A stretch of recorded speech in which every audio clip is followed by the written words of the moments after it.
The Jewish leaders handed Jesus over to Pilate, the Roman governor, to be sentenced, but Pilate could not find anything that Jesus was guilty of.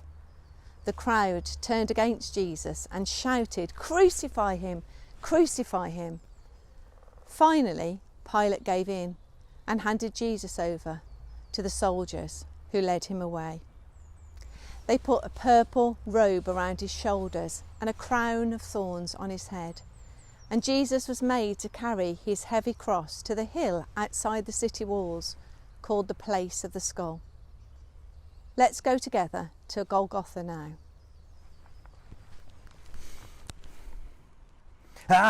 So you've come to join us at the cross, have you? Come to see the criminals suffer, see them die. Well, I'm afraid you're too late. He's gone. He's gone. Him and the two criminals that were crucified with him. We Romans, we know how to kill people. We know how to make a spectacle. We know that Caesar is the most important person, and anybody claiming to be more powerful than him, well, they have to be dealt with publicly in the most brutal way. And there's nothing worse than sticking someone's wrists with nails and feet with nails onto a wooden cross. The people will make sure that they're not going to make the same mistake. And yet there was something different with Jesus. King of the Jews was what was written upon his cross. That was his crime, that he claimed to be King of the Jews. But it was amazing.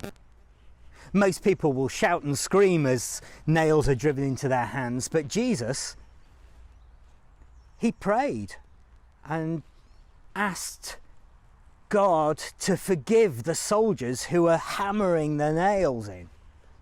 How amazing is that? And it's not just the things that he said, it's the way that he died. Yes, all his disciples were around. They were all upset, but we just laughed. But then the sky grew dark.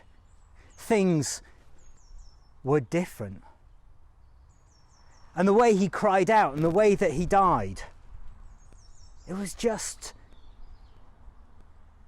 just made me think, I wonder if this is more than just a man. If this really was the Son of God.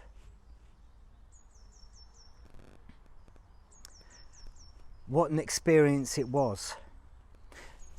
And the cross has become a symbol for Christians right across the world, down through the centuries.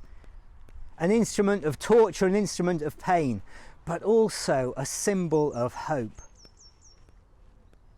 Where you are in your classes, I hope you're going to be given one of these. A little wooden cross.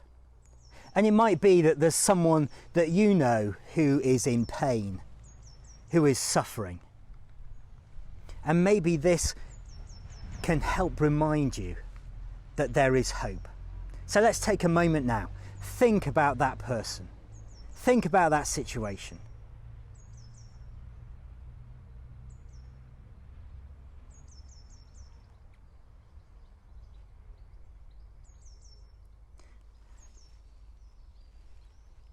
And from here, Jesus was taken off the cross, and a friend took him to a tomb.